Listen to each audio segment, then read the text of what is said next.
Welcome to Saturday versus Sunday. I'm Jeff Dover. With me is John Barbin. Let's talk football. Yeah, let's get to it. If you're watching and listening and you like what we got here, please subscribe. It'll really help us out.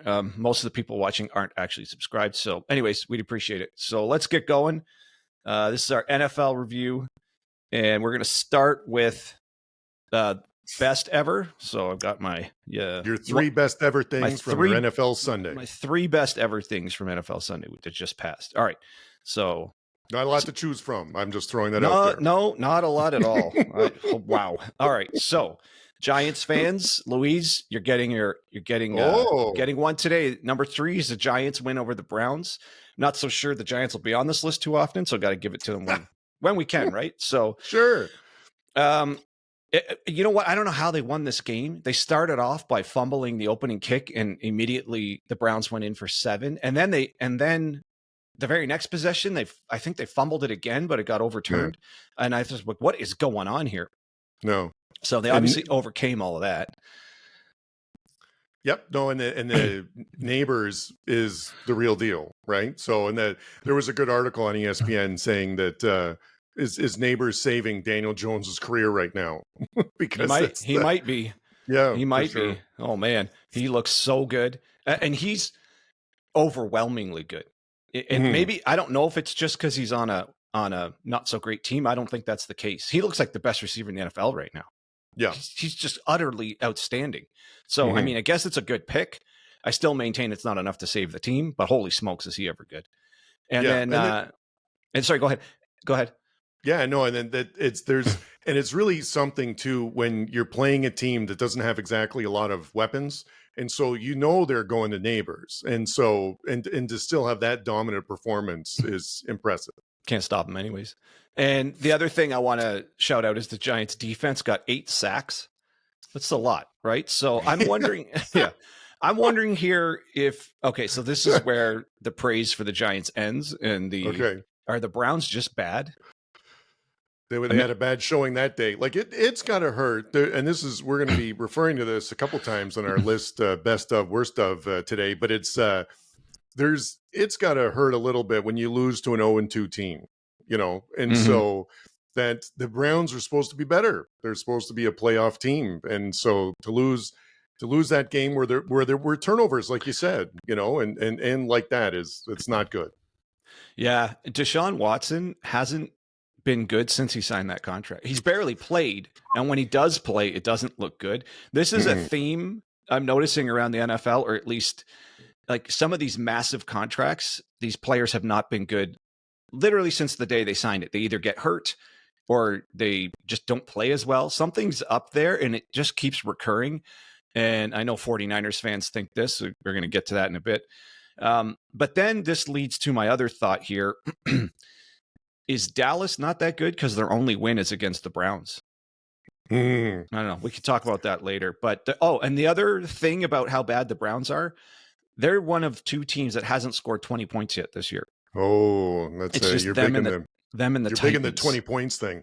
Oh, I cannot. The NFL's offense is so awful. This year, okay, so going on that theme for a moment here, this week, if you scored 20 points, you could have beaten 12 of the teams this week. Yeah, that's how bad the NFL offenses are.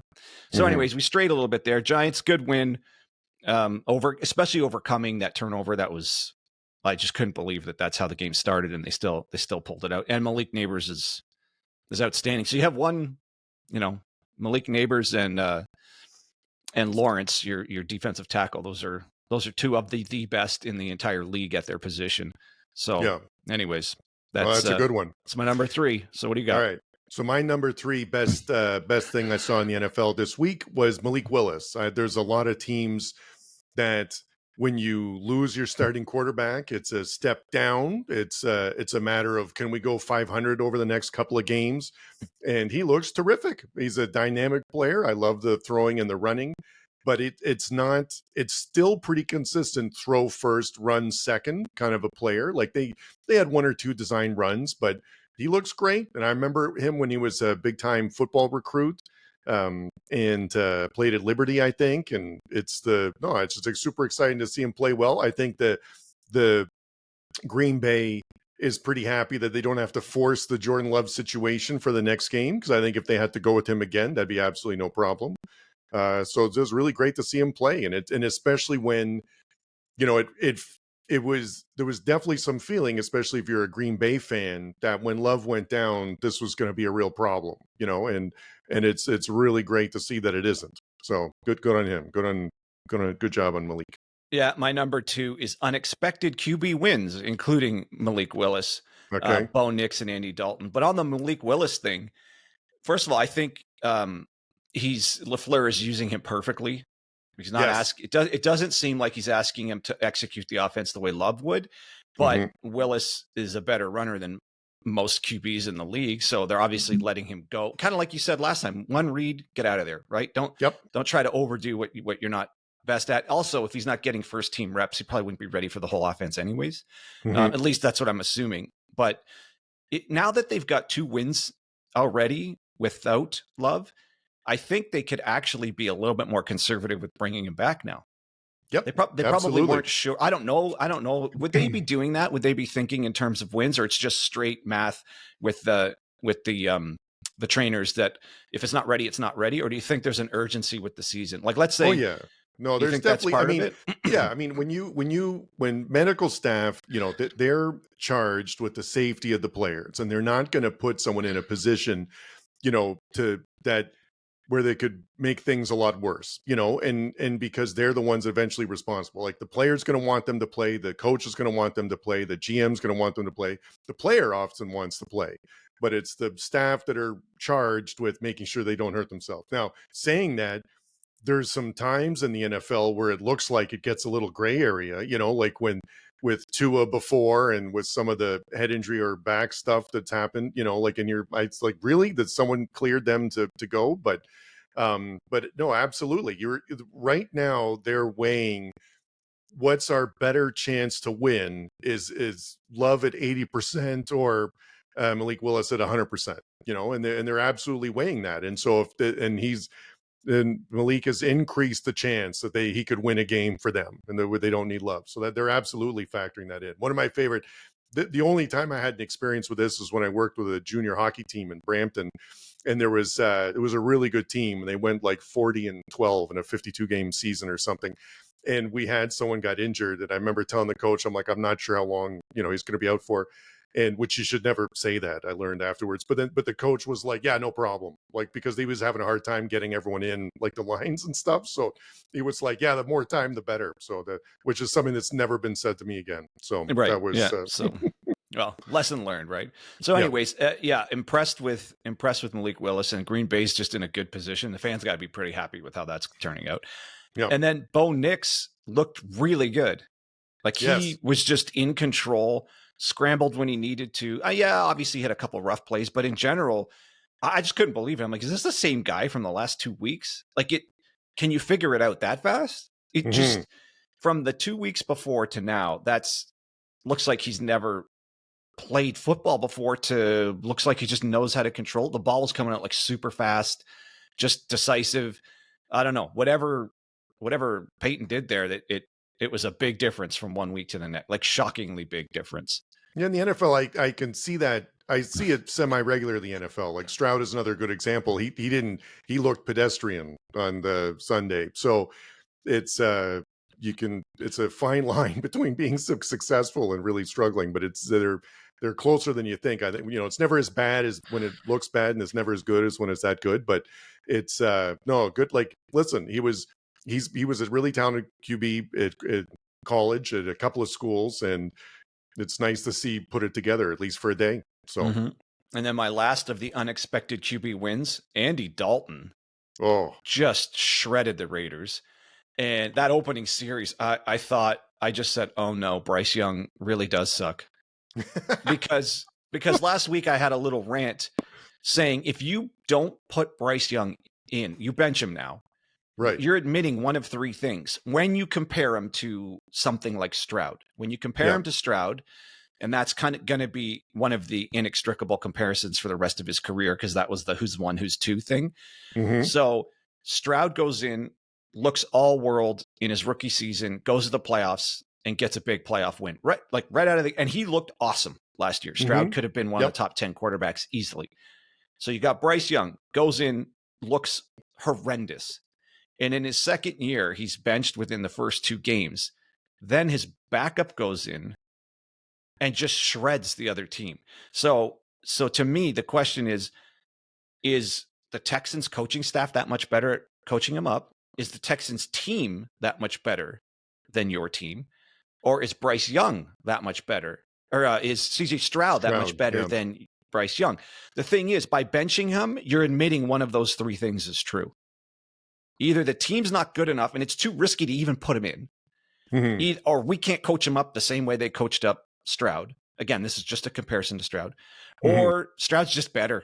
Because the Texans weren't like a world-beating team last year. It's not like he inherited, the 49ers, like a Super Bowl caliber team. You could almost argue they both showed up to a middle of the road team. Maybe obviously the Panthers might have been a little worse, but not that much different.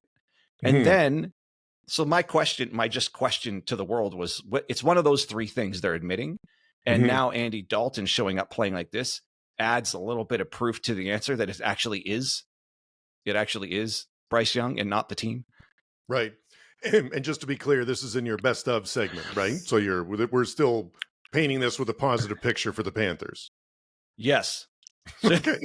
Well, but at least, yes, Andy Dalton looked awesome, and the Panthers obviously can win games, like obviously.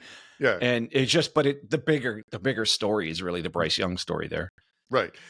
Let's see if we can make it as positive as possible. So Andy Dalton looked amazing. And the other thing that I took from it is that Carolina all of a sudden looked loaded, like with talent, like on offense and with some of their receivers and running backs and stuff. So it's really puts a stamp on it that the quarterback is the most important position in the NFL, and no matter what. And, that's where some of this contract stuff comes from, at least. So that was my first thing. And then my second thing was, oh, good, Bryce Young's there's no rush to bring him back. So he can sit now, he can learn, he can, there's no pressure. And hopefully that he can realize some of his talent later. That absolutely can happen. Maybe, I hope, I don't want to compare it to Geno Smith because he was sort of meddling for a bit and then really had a resurgence. I don't know if it's going to be something like that. It could be better, but those are the positives from it. And hats off to Andy Dalton. I remember that when there was a thing on ESPN when it was announced that he was the starter, and he said he's super excited. He knew it's rare to get an opportunity to start in the NFL. He realizes that now, and he wants to take a chance. He goes, "This isn't how I want it to happen," from the other guy, because he's been in that side too. But I'm ready, and he wanted to do it, and so and he played great. He played amazing. So that was, So that's my number 2 of the best of the NFL this week was the win from all the 0-2 teams. Right. So that was Carolina, Denver, Baltimore, and Indy, all 0-2. And that's what's funny about the NFL, because those first 2 weeks, they looked like they were never going to win a game. Like all those teams, after going 0-2 and who they lost to, it was sort of, it's like, oh, there's going to be 4 0-16 teams. I don't know how they can win. And so, but they all did, and they look good, so that's hats off to them. Like and you're right about the quarterback play was a big call of that, right? Because that's Dalton for Carolina, Nix for Denver. And then at Baltimore, help me out here. Lamar Jackson looks really good. And then, at least Andy Richardson, again, is a classic Richardson, flashes of good and moments of, what are you doing out there? But it's yeah, so I'd listen, all 4 0-2 teams got to win. That's good on them. Yep. I'll finish on a positive with the Panthers. There's Andy Dalton's a class act and might be the best backup in the league. I don't know. It's between him and Malik Willis. He looked really good. If that's the way he's going to play, I'd already put his performance ahead of Minshew and a few of the other starters in the league. So he looked good. He looked good. All right. So my number 1, this one's a little weird. It's got a subheading, guilty pleasure. Okay. I loved the Colts Bears game. Really? That game, it's terrible quarterback play, but it's so much fun to watch because it's YOLO balls half the game. Yes, it is. They are not taking the check down for any reason. They're throwing 50 and 60-yard bombs almost on every series. Yeah. And it's like on the run, rockets down the field. Half of them aren't even close. It is so much fun to watch. I think it's just in contrast to the rest of the NFL being such a dud on offense. Like I said, 11 teams could have been beat with 20 points this week, or 12 teams, whatever it was. This was just, it's crazy. It must be so frustrating for fans of both teams to watch their quarterbacks play like this. But holy smokes, by the end of it, I thought that's probably the most entertaining game of the week. And it's not even close. I'd probably watch those two specific quarterbacks against each other every time above everybody else in the league, because the wild fluctuations that you get in that game, it's unbelievable. So I have a note. Anyone who watched this game probably knows what I'm about to say. Richardson throws a 50-yard bomb, and then on the very next play, he throws an interception in the end zone on like a 3-yard pass. Then on the next series, Williams throws a 40-yard bomb to Odunze, and then throws an interception on an out. They did the exact same thing back to back. And it was just like that all game long. They would throw a pass that almost nobody in the league could throw. Maybe Mahomes and Josh Allen, the only two people who could do it. And then they would just miss, or an awful interception on a simple pass, like a simple 5-yard pass.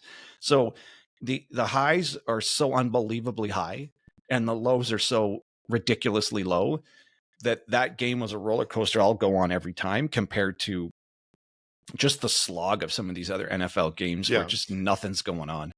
Yeah, no, and I think that's a really good point. I think you're speaking to the fan experience, right? Because when you watch NFL, sometimes it is so calculated, and it's no margin for error, and it's so conservative, really, on a lot of times. Like at least recently, there's an increase in going for it on fourth down. Like for some reason, someone calculated the math, and it's actually better to go for it more times than you would think. And so like that, but that before that, that never happened. And so the opposite in my mind, to your point about the YOLO ball, is that how many times do you see a 3rd and 18 where they complete a 5-yard check down pass? It's like every time, and it's there. And I get it. They want, or the field screen, position. They throw the screen, or they try to trick them with a draw. Right. And it's got no shot of getting the 18 yards, but they want the extra 5 to 10 yards, like for the field position, which I understand. But it's something about that, like we're conceding this even working, and versus the 50-50 ball, like just throwing it up there, and and it's like it's a completely different mindset from that offensive coordinator. Like he would, it's like, you're telling me this is going to work 50% of the time. So it's like, so if we throw 10 of these, that means 5 of them are going to be completed. I don't even know if that's a called play. Those guys just hold the ball, go off platform, and can just throw it further than everybody. So, and I'm sure it's partly their receivers understanding when the quarterback's off platform, some receivers go short, some receivers go long, right? And then and those guys can throw it however far you feel like throwing it. So they choose the long guy more often than not. And I'll take that every week. That's it. Somewhere in there has to be a fun game. And this was the most fun game of the whole week for me. Yeah, no, for sure. You're right. And it was entertaining, and I mean, wasn't it, I think, in another good comparison to that, wasn't the Kansas City, like Mahomes didn't have anything more than 17 yards or something like that. And he's one of the best is the best quarterback in the league. And so, versus I like seeing the deep ball, like but the fans like seeing the deep ball, like, and so let's be clear. I'm not talking about elite quarterback play here. I'm talking about what was fun to watch. Obviously, Mahomes is playing the position better than anyone, and how you're supposed to play it to win the Super Bowl. Right. But if that's modern football in the NFL, winning the Super Bowl, besides the Chiefs fans being satisfied with the Chiefs always winning, it's not fun football to watch, at least for the average fan who's not in on that specific team. So if you're just turning on a game and your team's already played and you're picking one other game, and Caleb Williams or Anthony Richardson's in that game, you're going to get something fun. And if they're both in the game, that's going to be the most fun game of the week.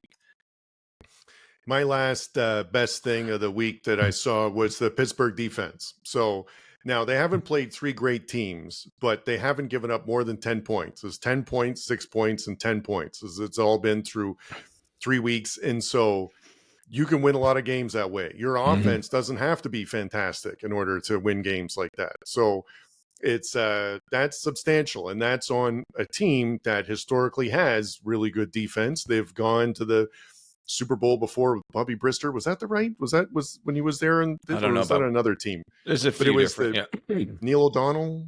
Anyway, we Maybe. have to Yeah. look at we'll get our research crew to look into that. But they've definitely like gone to the playoffs before without superior quarterback play, but just an amazing defense. So maybe it's sort of calling back to the Steelers games of old and with their amazing defense. So I like it. I like that something being executed well, I can appreciate. And so their defense is good. It's good. Next week, they've got the Colts and then the Cowboys. And, so a little bit more tests maybe coming up. But yeah, so That'll far, be a fun really game. good defense. Steelers, Colts, because Justin Fields plays a little bit of that YOLO ball stuff too. So, and it's another thing here. I don't know. It's some of these low scoring games are actually not terrible to watch, but some of them are. I don't know exactly why a low scoring game is good or bad to watch. Like for instance, the Eagles and Saints was low scoring, but it was like a wild playoff atmosphere. Yeah. So I'd say the same about Detroit and Arizona too. Like that was I enjoyed watching that. That wasn't high scoring. Right. But the Houston Minnesota game was like unwatchable. Yeah. Well, and your note about Detroit leads me into before we get to the worst ever, the play of the week, the Lions hook and ladder. Come on, that was executed perfectly. Didn't look like I guess those are harder to pull off than you would think, but man, it looks so easy. I actually thought to myself, why don't teams do this more often if that's all it took? But maybe the situation needs to be just right. The defense has to be exactly the look you want. But man, that was fun. And it was just, it was awesome. That was the best. I'm so glad Dan Campbell's in the league because he calls some fun stuff. Okay. So that's your number three. Yeah. Number three. Wait, hold on. Was that your best thing? Was that your number one? What was that? No, just calling that out there. No, that was the end. My number one was the guilty pleasure. Right. Okay. The Colts Bears game. What's your number one? Yeah, no, mine was the Pittsburgh defense. So it was that's right. Yeah. Okay. All right. Yeah. So let's move on to worst ever. So this one is partly based on fans' reaction, but the 49ers, what are you doing? You're up against a team who got crushed last week, who's missing both of their starting star wide receivers and missing half their offensive line. And you just look pedestrian against them. You get a lead, you blow the lead. And I have this little note here. Besides injuries, there's something about players holding out, players getting big contracts, and then kind of never being the same again. And it's partly from seeing 49er fans' reactions. Like Bosa hasn't been the same since he got paid. Ayuk was a no-show last night. Trent Williams held out, and he's not looking full speed. Debo gets hurt. CMC, since McCaffrey signed his contract, he's been out. So 49er fans have they just spent hundreds of millions on these guys, and they're either not playing, they're not on the field, or they're not playing well if they are on the field. And then your lowest salary player, Brock Purdy, looked like the best player in the NFL yesterday. He was basically doing everything he could to win that game by himself. He looked amazing. And then your lowest paid of your top three receivers, Juwan Jennings, probably, besides Malik Nabers, looked like the best receiver in the NFL yesterday. He was utterly unstoppable. Those two, it's not their fault. They barely put a dent in the payroll, and they almost willed you to that win. But man, if this Niners team thinks it's a Super Bowl contender, not looking like that against a makeshift Rams offensive line without Nakua and Kupp. So maybe this just speaks to the week-to-week nature of the NFL. But the Niners do not look good. Like now I can't see how the Niners fans have much faith in them at this point, save for, I don't know, if somehow Purdy and Jennings can also play defense. Yeah. In my best of the game, the teams that were 0-2 and got a win, I should have mentioned the Rams too, because they're in that category too.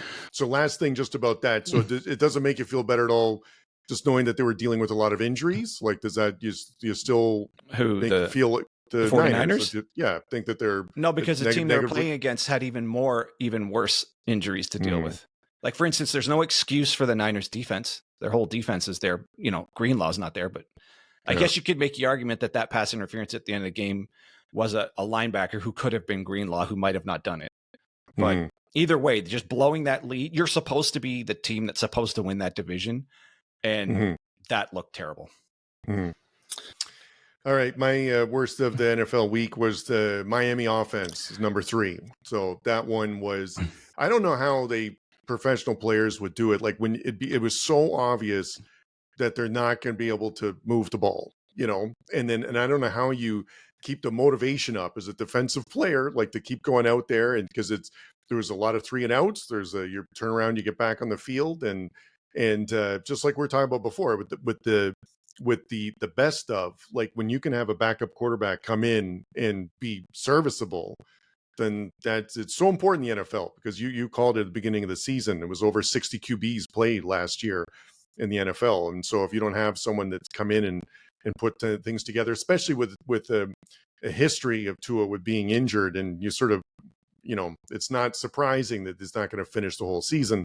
So you're going to need someone to come in there. But that was rough. That was a really rough to watch. All right, we're on the same wavelength. For my number 2 worst ever, it just says Miami Dolphins QB situation. Yeah. I mean, and then Thompson goes out, and then now you're down to your third string. And you're right, it just permeates the whole team. You just don't see that type of body language from players like Tyreek Hill. Like he just knows there's no chance. So, I mean, and contrast this to Andy Dalton or Malik Willis, like backups that can actually play. And look at how pathetic their situation is. Like once Tua goes down, this team has 0 chance. Like the season's over already. Dolphins fans, you probably already know this. You don't need to hear it from us, but that's it. It's done. And this is another one. You paid Tua $212 million. He might never play again. Yeah. That concussion's like super serious given how many he's had. So this is another this is an example of the huge gamble it is to dump a bunch of money on a player who already has an injury history, kind of like McCaffrey, had an injury history, weren't sure. Same thing here, especially with concussions. Concussions can kind of just be you can't argue with the guy if he's like, man, I should retire because what might happen to me later in life could be so awful. Whereas McCaffrey, okay, so he tears a muscle. It can heal, but it's not going to affect his long-term health where a concussion really can. So yeah, the Dolphins situation's really bad. Yeah, no, and it's I really feel for them. Like they're if you're a Miami fan, there's a lot of good players on that team on offense and defense, and it's just to not be able to, like we were just talking about with Pittsburgh, like that, Miami has a good defense too, and you don't have to have out of this world quarterback play to win games with that situation in the NFL, and for it to be that bad is really rough. It just shows you. I like it when Miami's good too. Like that's one of those. You talked about this before, but it's like when it's like when Buffalo and Miami and and they're good in that division. That makes it exciting. Then the Jets, right? Like that almost never happens where all 3 are good. But it just shows you that if you don't have a quarterback, you're pretty much hopeless in the NFL. Yeah, very true. Okay, so what are we at? Number 2, number right? 2 for you, yeah. Yeah, perfect. So the number 2 worst thing that I saw in the NFL this week, Cowboys rushing defense. So Dak gets a lot of press, like the Cowboys get a lot of press. A lot of media talk about them all the time, and good and bad, really on all sides, and they get a lot of attention. But the one thing that was sort of consistent is what it felt like until this Sunday was the defense. The defense was good, and it's just a matter of whether the offense or Dak could deliver. And that is one of the worst rushing defensive performances I've ever seen. Like, and it was staggering that now Derrick Henry's really good. He hasn't looked this good this year, but he looked amazing. He ran for 150 yards, averaging 6 yards a carry, and they gave up 87 yards to Lamar Jackson. So, and even Justice Hill got 33 yards, averaged 6.6 yards a carry. So they ran for 274 yards, which is unbelievable for that is not a bad total offense for an NFL team sometimes, like let alone just let alone just the rushing. So that was ridiculous. And I just, worst thing I saw. All right, well, we're on the same wavelength. So my number 1 worst ever thing is just the Dallas Cowboys. You're right. That was a dreadful performance on the ground, and I don't want to hear any excuse. Oh, they have Derrick Henry, they have Lamar Jackson. Well, it didn't matter the last 2 weeks. So Dallas, another 0-2 team, right? Coming in. So is Dallas the team you get right against? Yeah. Like, here we go. Here we man. go. They were utterly lifeless for 3.5 quarters. How pathetic is it that you needed to recover an onside kick just to even sort of get into that game? Mhm. Like that, the chances of that even happening are so remote. And Mhm. you're onside kicking with what, 7 minutes left? Like, that's how desperate of a game it was. It's just terrible. And also, not to mention, they can't stop the run. They can't run the ball, which Yeah. in the NFL, if you can't do those two things, forget it. You're an insignificant team if you can't do either of those things. And then here we go again with my theme of players getting paid and then ghosting. So Prescott, he does his part, but as the highest paid quarterback in the league, you can't just do your part. Like, you got to take the game and win the game. Like, that's what Jackson does. Like, Mhm. Prescott doesn't do that, especially against the biggest teams. He actually disappears against the biggest teams where he's supposed to rise to that occasion for that kind of money. And then CD Lamb, one of the top paid wide receivers, terrible body language, brutal turnover in the red zone. And then I have a note here. He's not even part of their red zone offense. They just don't even use him. And it's just, I don't know how their offense is structured, but what are you paying this guy this much money for if you can't even use him in the most critical part of the field? Mhm. So you're just admitting he's good between the 20s? Like, what the hell what are you doing? Yeah, no, you sound like well, I'm sure what CeeDee Lamb was telling him, because there was a clip of that where he was yelling at Prescott on the side, or voicing his displeasure to Prescott on the sideline, and I think he was saying exactly that especially in the goal line area. No, it's unbelievable. The Prescott's numbers weren't bad, but to have 51 pass attempts is a ton, especially in the NFL. And because of that, he was also sacked 3 times because the defense just knows what's coming. Coming. And you can't do that in the NFL. It's impossible. As soon as you're hint that you're one-dimensional, that was a good, again, the good comparison was KC, because they're down to a running back that was undrafted, and they were just happy he showed up that day, and they still run the ball. Like, they still gave it to him, to Carson Steele, because they know even with Mahomes, you can't just pass. Like, the defense is good enough to react. So, but Dallas didn't get the memo, and it's disappointing. Mm-hmm. Yep. What do you got for number one? All right, my number one was a game that I was really looking forward to. I had it circled on the day. It was going to be, I record a bunch of games, and it was going to be the first one I watched, because I was really excited to see 2-2-0 teams, Houston, Minnesota, go at it. And it was almost unwatchable. There was so many penalties. Now, some of it is procedure penalties against Houston. They were playing at Minnesota, but the one left tackle, Tunsil, had 3 false starts and then lined up illegally on like one drive, which was terrible. So there was 16 penalties total. And I don't get why the change this year about the tackle being in the same line with the center. I don't understand where that one came from, or why they feel like it's so important. But that comes from the Chiefs tackle doing it so incessantly last year. Yeah, it was basically all year long he lined up illegally. So everyone was complaining. So now they're enforcing it. Gotcha. So knowing that it's going to be enforced, that it hasn't fixed it, because he still got called for it multiple times. But it was I was just so disappointed. It was not a good game. Stroud looked, it's probably the worst he's looked. He still looked pretty good. Like, it's not like he was that horrendous. They had one interception, was a tip ball, and so that can happen. And Minnesota looks good. Hats off to Sam Darnold he's having a real resurgence now with that team, because there's another good example. You called this earlier with another QB where they're using him like playing to their strengths, like not asking to do too much. Like, he's got a strong arm, but they've got a good team, and you just have to, you're managing it, as opposed to going out there and trying to have to taking it over, so especially when he was at the Jets, we didn't have, you would have had to have done everything yourself. So that's man, was that game disappointing. So I just really was looking forward to it, and that's what made it worse. It's like a movie. When I was super looking forward to a movie and the movie's not good, it's extra painful. So that movie was no good. Yeah, I think the Vikings are actually really good. And I have a little headline here. Odd stat line of the week: Sam Darnold, 17 of 28, 156 yards, 4 touchdowns. Yeah. It's such Yep. an odd stat line. I guess they were just getting short Good fields field or position. Yeah, so that was some of it. Yeah. just doesn't even make any sense. Just before we get going, shout out to our research crew who got back to me. That was Neil O'Donnell in 1996, went to the Super Bowl and they played the Cowboys. And that was Bill Cowher was coach for the Steelers against Barry Switzer in the Cowboys. And so they lost the Super Bowl that year, 27-17, but it was, I wasn't way off, which was great.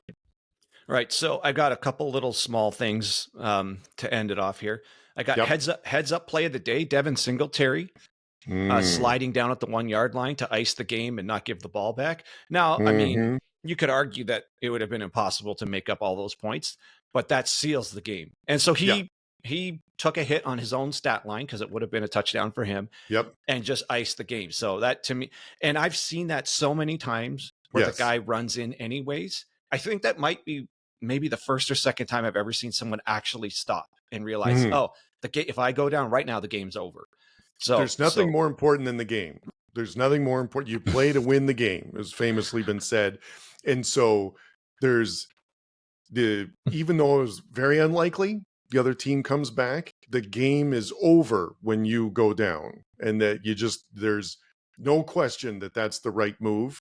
And I'm positive the Singletary's agent will point that out at the end of the year when he ends up with 8 touchdowns or whatever. He's like 9 with an asterisk, right? Because absolutely, that was the right move, and really refreshing to see it because, like you said, a lot of times it doesn't happen. So, well, look what happened in the Cowboy game. They recovered an onside kick, scored a touchdown. What if they recovered another one? I mean, I get it's not likely, but it happened on the same weekend. Someone recovered an onside kick, so it is the correct move to win the game.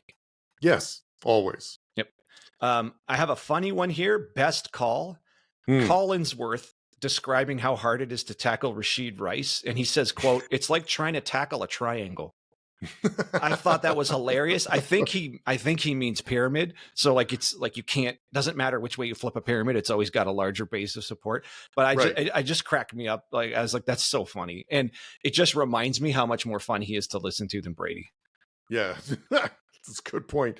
Yeah, Collinsworth is sneaky good at his job. I mean, I guess it's not that sneaky, but he's doing it a while, and he's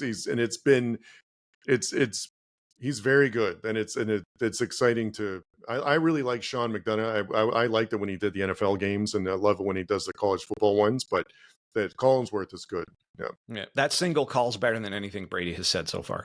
Yes, very true. And then I just got a couple of game balls. We've kind of covered all this, but Darnold gets a game ball, Derrick Henry gets a game ball, and Justin Fields gets a game ball. I think Fields might have just solidified that he is the starter there.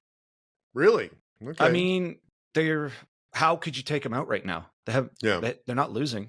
Like he's good. He's good enough in that, and that might be one of his better looking games. So it's whatever they got going on there, it works, which is kind of, how sad is that for Russell Wilson? His career just kind of went off a cliff there. A little bit. Yeah. No, and listen, good. Sometimes they've talked about this with Cousins before too, and other QBs, and Darnold, I think, is another good example. A change of scenery sometimes, a different coach in your ear, and just aligning up the goals may be a little bit different, like what your responsibility is and all the things, what you have to do and what you don't have to do. So it's maybe it's a good fit for Fields there, and it's still early. Like, and I think that hopefully it's settling in that they have an all-world defense, and therefore you don't have to do much. We're just going to protect the ball. We take what the defense gives you, run it when you can, and that's it'd be good on him. I hope he plays well. And I got just a note of concern here as the season moves along. Injuries are inevitable. We just know it's going to happen. I mean, it's already happened. Contact sport. It's a contact sport. Yep. Big time players have already gotten hurt, like Jordan Love. But the Chargers game just reminded me. The Chargers Steelers game reminded me how easily a game can change, or a team's season can change, because Justin Herbert got injured. Joey Bosa is constantly getting injured, but he was out again. And then Highsmith also got hurt. And we're talking about 3 of the best players on the field in key positions. Like, Yeah. like defensive ends and a quarterback. So that was 3 big time players in one game. And I thought, man, this sucks if this just keeps happening, which I get. It's just unfortunate that that's how this game works. And you can pay people. It doesn't matter if they get hurt, they get hurt. And the game's just so violent. You just never know if you're going to have those guys all the way through a season. Well, and that almost made my worst list because, I wanted to see a great 49ers Rams game, but without Kittle and without, was Debo right? And Debo, McCaffrey, and just all those right? guys, Like and it's just, I wanted to see them. I want to see 2 teams with the full complement of players playing at their best, going at it, and then the winner win. The best player wins, right? So when you have these games where, we were missing 3 of our best players, or it's not the same, and that's why some of it's really frustrating with the NBA, right? When they choose to sit out, which I understand is a whole other conversation about that, but it's there's injuries is a crappy part of the game, and then they always say they tell the backup you're 1 play away, from going in, and at every position. So it's it's just that part. I really noticed that with the wide receiver thing on Netflix too. How there was Amon-Ra and Jefferson, like everyone dealt with injuries at that point, and it's it's a real part of the game. And I don't know if it's luck or depth. It's probably more luck than anything. But if your quarterback goes down, like look how bad it went for Miami. Look how good it's going for Green Bay. It depends. You just don't know until it happens. Like look what happens when Purdy went in after Garoppolo and Lance went down. They go to the Super Bowl. So it's just you just don't really know what you have. I mean, you try. Obviously, general managers try to build depth however they can, but until it actually happens, like look how good Dalton showed up. So you just kind of you don't know you don't really know what you have as far as depth until they're forced into the fire. Yeah, no, and that is, if there was a way to predict who would work out and who wouldn't, like you'd be a billionaire, because that is the thing that everyone struggles with the most, and no, and that's what I remember. There was a guy, was one of the guys calling one of the NFL games, who used to be a GM, and they were talking about like hitting on a draft pick or not, and then what does that mean? And then the guy's like, well, when you don't hit on it, then like that's how you end up like sitting next to you, because like he's not a GM anymore. Like that's exactly what happened, because it derails like the franchise sometimes, like with draft picks and everything like that. So it's that is identifying the talent and putting people in a position to be successful and having it work out. But the QB thing is crazy. Like that your starter isn't playing 17 games. Like I just feel like you'd assume that going in, and you're gonna need someone to get you a couple wins at some point. So, but I don't know how. Not everyone looks at it that way, I guess. Well, over 60 QBs played last year. I should keep a running tally now of That's how many QBs call. have started. Yeah, so starting next NFL reaction pod, we're gonna put the tally of how many QBs have actually started. I think we're on our way to 60 again this year. Yeah. Well, I mean, it's a lot now. I mean, it already seems like, yes. Already. So, and I mean, when I say start, I don't just mean one backup. And Miami's already had 3 different guys. Well, I guess 3 different guys played. And maybe we'll just do a tally of start. Let's do it. We're going to do a tally of start and then another column of played. Yeah, I'm just played, I think is important, because that means they're in the game and they have to do something. So it's going to be a lot. All right, you got anything else? Any parting words? That's good. That's good for me. All right, so I think that's good for us right now, and then we'll see you on the next pod.